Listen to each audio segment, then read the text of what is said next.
So remember how we made a video about how hubs work on a Ford, manual disconnect hubs with auto function? I noticed that day when I was making that video, I'm like, didn't go into four-wheel drive. I'll just jump out and lock the hubs. Maybe just didn't want to go. Well, I noticed just a minute ago when I was pulling out of a wet driveway, and it was a little goopy, and instead of tearing it up, I went to go put it in four-wheel drive. Didn't want to go into four-wheel drive. So I threw it into with the locker on the rear, and I was able to really carefully just get it out with the rear locked, which is fine. However, we're going to figure out why, or we're going to figure out really quickly if it's the left, the right, or the both not working. So when I go ahead and put it into 4 high, and if you want to be extra careful, you can let the truck roll around by putting in neutral. In theory, we should be in 4 high. You would know if you turn the wheel, the truck would bounce all over the place because the drive line would be binding. Now, keep in mind something. I'm on gravel. You can do it on cement. It doesn't matter. If your four-wheel drive system isn't strong enough to handle binding with the amount of traction that you have on a roadway, which is usually about 0.7 if it's dry, you might be able to, you're just really probably not going to have any more than 0.7 G's. So if your four-wheel drive system can't handle that, you really don't have much four-wheel drive system. So what we're going to do, I have a seeking suspicion, because it almost feels like, just because I've had trucks a long time, it almost feels like one of the axle shafts is engaged. Don't ask me why. I haven't checked any of this. I just feel like one of them is. And I think the one on the right is the one that is not engaged. So we're not going to twist the one on the left, because I have a suspicion. My suspicion is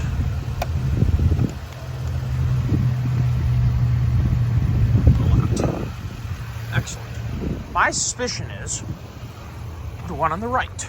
Now, I could be wrong, because I've been wrong many a time before. Sorry, my truck's dirty.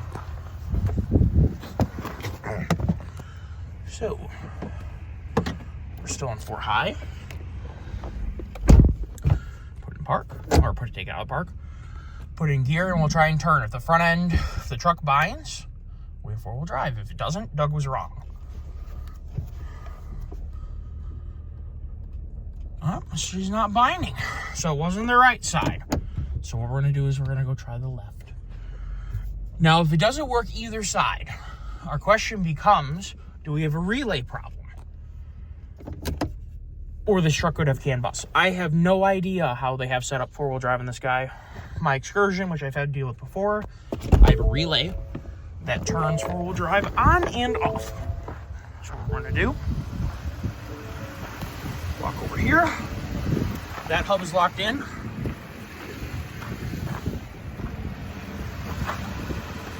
That hub is unlocked. So in theory, now I could be wrong, and maybe it's the left hub that's unhooked.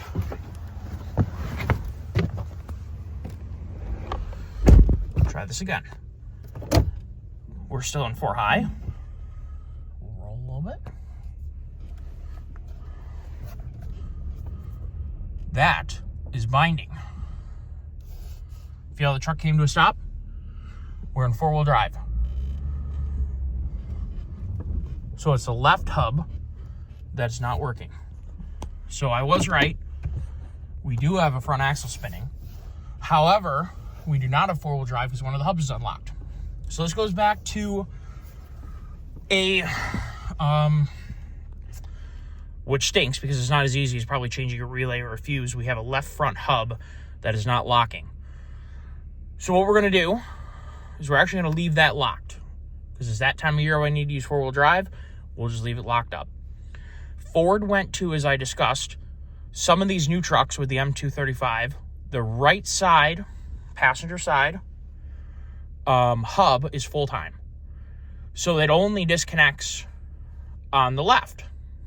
Or, I'm just thinking this through, because it doesn't have a twist hub, what if it's only vacuum on the one side? That I don't know, because I haven't. That would be very disappointing. If you have a disconnecting hub with no backup on the right side, you're going to have the same situation I did, where if that fails, you're just betting on it to fail, or you're betting that it doesn't fail. If it does fail, you've lost 4-wheel drive. When you have two manual lockers, you can lock the front up and your front's going to be working. When you have an open differential, if I had a locker in the front, you could have one locked and one unlocked, and you'd still have three-wheel drive. If you have one unlocked and one is not locked, or one is unlocked and one is locked up, no power is going to go to either of the front tires, because any of the power that would go to the locked up one ends up getting lost and spinning the shaft on, in my case, the driver's side. So now we have to figure out why that might be. So yeah, that is how you guys can diagnose on the fly. No jack required. You could also jack the front end of the truck up and spin them both, see which one isn't locked in. Or if they're both not locked in, like if you think you had an internal part failure, you could turn one of them at a time and see which one isn't working. But when you have an open front differential, if you only have one hub lock, whether it be a mechanical manual lockup or the automatic function. I haven't looked to see if this truck has vacuum still, because Ford always ran vacuum hubs. Could be vacuum. Could also be electric, maybe. I don't know. It's been 2024. Why in the world wouldn't 2023? I don't know why the truck wouldn't have.